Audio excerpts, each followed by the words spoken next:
Vous êtes sur Sahel TV, merci de vous joindre à nous pour le journal Les titres à la une. Le nouveau chef de file de l'opposition installé dans ses fonctions par le Conseil constitutionnel, Brahim Bekay succède Al-Hassan Ould Ahmed, issu comme lui du parti Tawassoul. Les pigistes des médias publics réclament leur officialisation. Ils ont tenu un sit-in devant la présidence de la République aujourd'hui.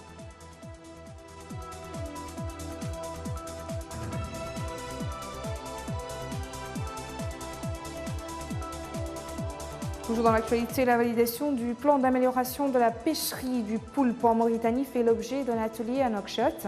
Un nouveau jalon dans la labellisation de nos produits halieutiques.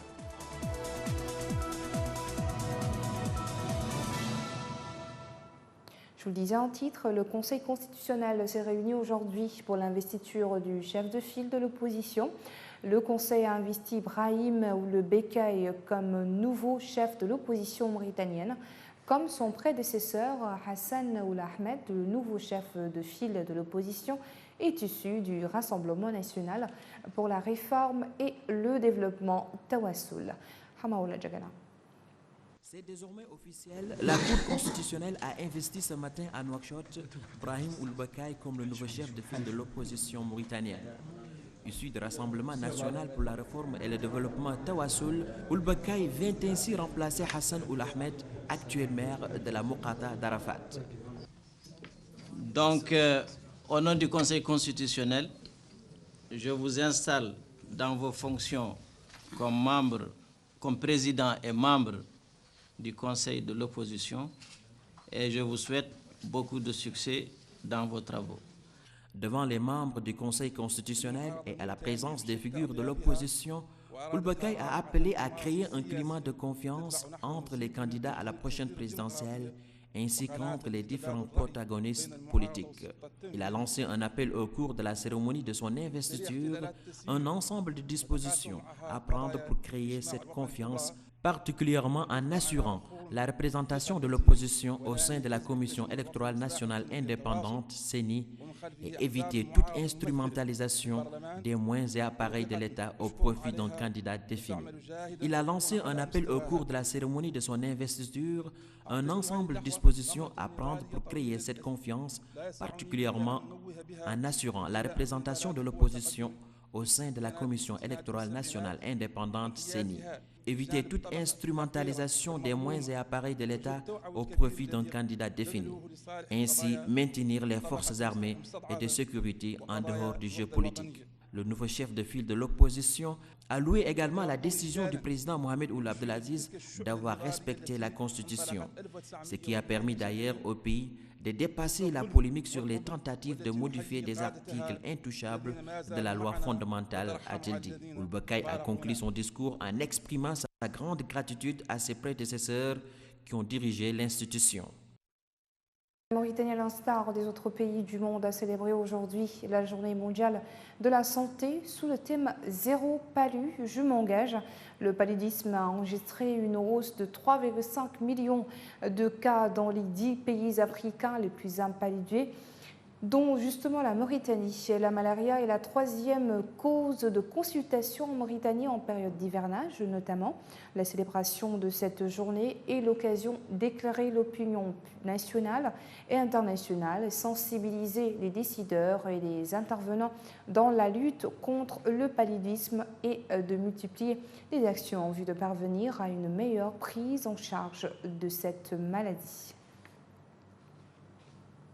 Les pigistes collaborateurs des médias publics ont observé ce jeudi un sit-in devant la présidence de la République pour réclamer leur recrutement à la fonction publique. Ces personnels de l'AMI, de Radio Mauritanie, de la télévision officielle, protestent contre la mesure les excluant des recrutements envisagés par le gouvernement. Ils ont réclamé une solution définitive à leur situation qui n'a que trop duré. Le syndicat mauritanien des collaborateurs des médias publics accuse les ministres de l'économie et des finances, la fonction publique, du travail, de s'opposer au règlement de leur situation. Là devant la présidence pour montrer notre mécontentement parce qu'on a entendu qu'on doit recruter, l'État doit recruter, alors qu'il y a des Mauritaniens qui sont là, qui ont travaillé dans les institutions de l'État. Nous avons travaillé pendant 30 ans, 15 ans, 18 ans, 20 ans. Et il y a aussi les langues nationales qui sont là, qui n'ont même pas 10 personnes qui sont recrutées. Et là, nous sommes là devant la présidence pour montrer à son Excellence, Monsieur le Président de la République, qu'il doit savoir que là, nous sommes là, nous, journalistes de la radio Mauritanie, de la télévision, de l'AMI, que nous voulons être recrutés. Nous faisons partie de la Mauritanie, nous sommes des Mauritaniens et nous voulons aussi savoir que nous sommes des Mauritaniens pour être recrutés. Les travailleurs de la Société nationale industrielle et minière SNIM ont quant à eux observé un arrêt de travail pour la satisfaction de leurs doléances transmises par leurs collègues. Ces arrêts de travail devront durer 30 minutes dans la majorité des départements par intermittence pendant cette journée du jeudi et demain, vendredi, suivi par des discours des délégués du personnel à propos du mouvement annoncé à l'intérieur de la société. Les délégués du personnel avaient décidé hier d'entreprendre une escalade afin d'amener la société à satisfaire leurs doléances. Les délégués menacent d'organiser un meeting dimanche prochain et de proclamer un avis de grève partielle. Cette escalade intervient après l'échec des négociations entre les travailleurs et le directeur des ressources humaines de la société autour de la plateforme revendicative présentée par le personnel. Les travaux d'un atelier de restitution des données et de validation du plan d'amélioration de la pêcherie du poulpe en Mauritanie ont débuté ce jeudi à Nouakchott. Organisé par le ministère des Pêches et de l'Économie maritime avec la collaboration de l'Organisation des Nations Unies pour l'alimentation et l'agriculture et FAO, cette rencontre de 2 jours vise à communiquer les résultats du projet et la validation technique du plan d'amélioration du poulpe, ainsi que la vulgarisation des résultats auprès des partenaires au développement.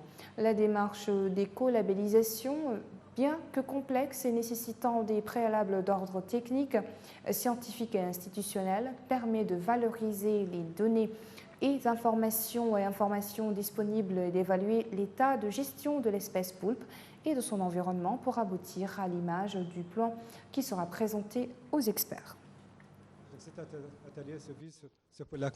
Cet atelier, c'est pour l'éco-labellisation du poulpe mauritanien qui vise principalement la préservation de la ressource halieutique et en plus l'environnement marin et en plus une pêcherie durable et responsable. La rue maintient la pression au Soudan où un conseil militaire de transition, TMC, est au pouvoir depuis le renversement de l'armée du président Omar al-Béchir le 11 avril. Une foule de manifestants a déferlé à Khartoum pour la marche du million.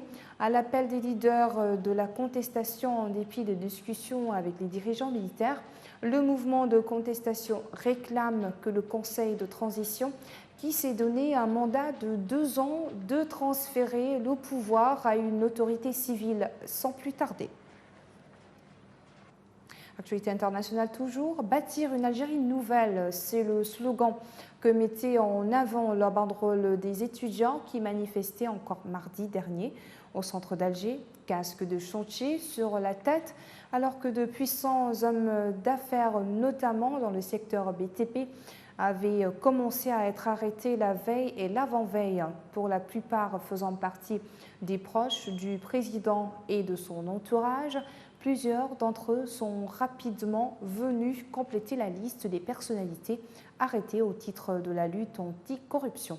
Pointure encore au-dessus, ce fut ensuite le tour d'Issad Redbrad d'être placé en retention plutôt, entretenant des relations tendues depuis 2015 avec le clan Bouteflika, à qui il reprochait de bloquer ses investissements en Algérie.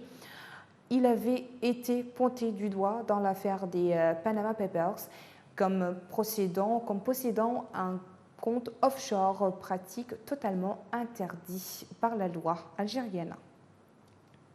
18 personnes, en majorité des civils, ont été tuées hier par une explosion dans la province d'Idlib, dernier bastion djihadiste en Syrie, selon un nouveau bilan de l'Observatoire syrien des droits de l'homme, OSDH. Parmi les 18 morts figurent 15 civils. La province d'Idlib est dominée par Hayat Tahrir al-Sham, ex-branche syrienne d'Al-Qaïda, une organisation djihadiste qui a renforcé en début d'année son emprise sur ce territoire face à des rebelles affaiblis. Depuis septembre 2018, cette province fait l'objet d'un accord négocié par Moscou, allié du régime, et Ankara, qui parraine certains groupes rebelles. Après plus de 45 ans de carrière politique, l'ancien vice-président démocrate Joe Biden a officialisé ce jeudi sa candidature à la Maison-Blanche, se posant en défenseur des valeurs de tolérance de l'Amérique face à Donald Trump, accusé d'altérer l'âme de la nation. Les valeurs fondamentales de cette nation, notre rang dans le monde, notre démocratie, même tout ce qui a fait l'Amérique est en jeu. C'est la raison pour laquelle j'annonce ma candidature à la présidence des États-Unis, a écrit Joe Biden, 76 ans, sur Twitter. Le président russe et son homologue nord-coréen se sont serrés la main ce 25 avril à Vladivostok, entamant ainsi leur premier sommet. Les négociations tête-à-tête entre les deux dirigeants ont duré près de 2 heures, soit plus que le temps initialement prévu. Le dirigeant nord-coréen a remercié son homologue russe pour son invitation en Russie, espérant que la rencontre sera très significative pour les relations entre les pays qui ont une longue histoire et des traditions d'amitié. Voilà qui met fin à ce journal. Merci à vous de nous avoir suivis. Le rappel des titres avant de clore cette édition. Le nouveau chef de file de l'opposition installé dans ses fonctions par le Conseil constitutionnel, Brahim Bekay, succède à Hassan Ahmed, issu comme lui du parti Tawassoul.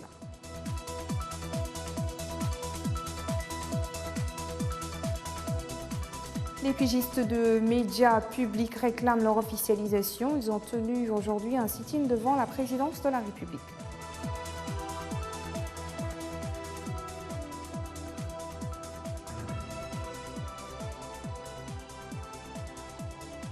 La validation du plan d'amélioration de la pêcherie en poulpe en Mauritanie fait l'objet d'un atelier à Nouakchott. Un nouveau jalon dans la labellisation de nos produits halieutiques.